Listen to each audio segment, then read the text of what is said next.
In these next few chapters, 4, 5, and 6, we have had a ball where Darcy has been introduced, and the people of Netherfield have seen him as being overly proud. Well, immediately we have in 4, 5, and 6 the society, the community, talking about the relationships between people, talking about how so-and-so is going to perhaps get married to so-and-so. And it's that chatter, that constant talk that Jane Austen reveals to us the nature of society and the nature of the individual characters. William de Reshwick comments on this again as this is how society seems to work inevitably. Even in our own time, society works this way. De Reshwick says this: "The community, as one might expect, functions as a set of social activities and behavioral norms, but it also functions as a set of cognitive processes, or in other words, mental habits. Our universal truth, well fixed as it is in the minds of the surrounding families, serves as the major premise, the starting point of deduction. Without the countercheck of induction, of fresh observation and reconsideration, conjecture crowns itself as certainty, must be, and beliefs once accepted harden into universal truths." These sorts of universal truths are immediately the things that people are talking about in the community at large. What we see here in chapter 4 is the discussion of the character of Darcy, what kind of man he is. And if you notice that several things are revealed in this section here. The first thing we notice in the text here is that when Jane and Elizabeth were alone, the farmer, who had been cautious in her praise of Mr. Bingley before, expressed to her sister just how much she admired him. Jane is telling Elizabeth how much she admires Mr. Bingley at this point. And the two of them discuss the nature of the relationships between themselves and Bingley, and then also of Darcy. Their discussion also ranges, however, to Elizabeth's dislike of Darcy and of Bingley's sisters. Though Jane tries to tell Elizabeth that they were very nice people, I really liked them, Elizabeth is far too critical of them. She says here, Elizabeth listened in silence, but was not convinced. Their behavior at the assembly had not been calculated to please in general, and with more quickness of observation, and less pliancy of temper than her sister, and with a judgment too unassailed by any attention to herself, she was very little disposed to approve them. They were in fact very fine ladies, not deficient in good humor when they were pleased, nor in the power of making themselves agreeable when they chose it, but proud and conceited. They were rather handsome, had been educated in one of the first private seminaries in town, had a fortune of £20,000, were in the habit of spending more than they ought, and of associating with people of rank, and were therefore, in every respect, entitled to think well of themselves and meanly of others. They were of a respectable family in the north of England, a circumstance more deeply impressed on their memories than that their brother's fortune and their own had been acquired by trade. Elizabeth is different from her sister Jane. Jane accepts people very much on surface value, and so she's very much like Bingley is. Bingley is himself a man who is very shallow and is very quick to have relationships with people, friendships with people, but also very quick to dissolve those friendships. Elizabeth, on the other hand, is very critical of people, very proud herself, and so when she judges the sisters as being proud, she also is revealing something about herself. She too is proud. And it's this very same conviction of pride that Elizabeth holds, which prevents her from seeing anything good in Mr. Darcy. This is again pointed out in the article by William de Reshwick. There is no more crucial judgment in the novel than the one Elizabeth makes about Darcy at the very start of their acquaintance. Pride, she decides, inexcusable, insufferable pride. The word becomes the tonic note of the book, and the whole course of the hero's relationship can be charted through the reorchestrations its meaning undergoes.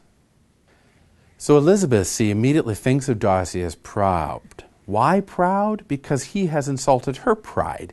He has suggested that she is not worthy of his tastes, and she overhears that conversation. And consequently, Elizabeth thinks badly of Darcy because Darcy has insulted her pride. But Darcy, unlike his friend Bingley, is a man of very deep convictions. He is proud, it's true, but he has very deep friendships. One of them, for instance, is the one with Bingley. And if you look at each man and each woman as a foil to Darcy or Elizabeth, then Bingley is a foil to Darcy. As much as Darcy is deep and profound and very loyal, Bingley is very flighty and carefree and happy-go-lucky. This is pointed out again here in the text when we see the description of the friendship in chapter 4. Between Bingley and Darcy, there's a very steady friendship in spite of great opposition of character. Bingley was endeared to Darcy by the easiness, openness, and ductility of his temper, though no disposition could offer a greater contrast to his own, and though with his own he never appeared dissatisfied. On the strength of Darcy's regard, Bingley had the firmest reliance, and of his judgment the highest opinion. And understanding Darcy was his superior. Bingley was by no means deficient, but Darcy was clever. He was at the same time haughty, reserved, and fastidious, and his manners, though well-bred, were not inviting.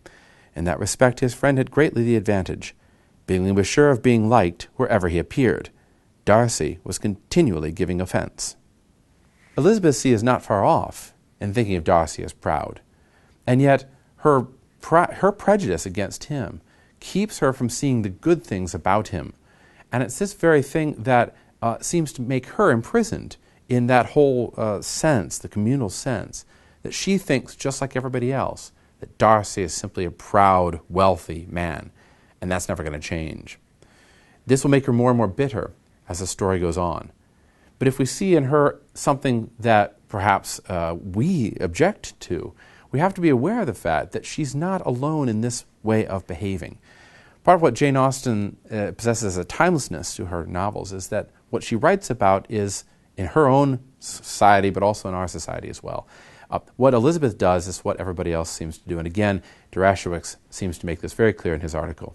It may well be that most everyone in the world thinks this way, excessively syllogistic, insufficiently self-critical, blinded by desire. But had Jane Austen wished to make that point, she would have done so.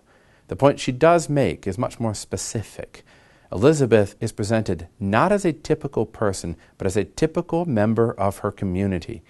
She assents to and helps propagate collective judgments. She takes her opinions for universal truths. Witty as she is, she risks the same mental gridlock as those around her. Darcy, the product of a different community, displays different shortcomings. His errors are ones of behavior, not of thought. But Elizabeth, in one of her least admirable moments, blurts out what could be the motto of all the good people of Meryton. "I beg your pardon," she says. "One knows exactly what to think." The intellectual fault that Elizabeth shares with her community can be understood at its most basic level as an inability to deal with contradiction. This inability to deal with contradiction is the thing that is going to trap Elizabeth. And unless she's able to reconcile the way things are with the way she sees them, she will not be able to break free of that community, that trap, the thing that holds her in place. Nevertheless, Darcy sees in her something wonderful, and he begins to fall in love with her. The prejudice against Mr. Darcy is pretty apparent here in chapter 5, when the women are sitting around talking about Mr. Darcy and how much they dislike him and how they didn't see him as being very courteous or kind at all. And Elizabeth herself admits that she would be able to forgive his pride if he had not mortified hers. And so she admits that it's a question of her own pride being insulted by him. But then one of the young Lucases, the neighbors who were over for a visit, says something funny and yet also says something which embodies the crisis of the novel. He says, "If I were as rich as Mr. Darcy, I should not care how proud I was. I would keep a pack of foxhounds and drink a bottle of wine a day." That's a child's vision, that if he were very, very rich, he wouldn't care what anybody thought, right? He just do whatever he wanted.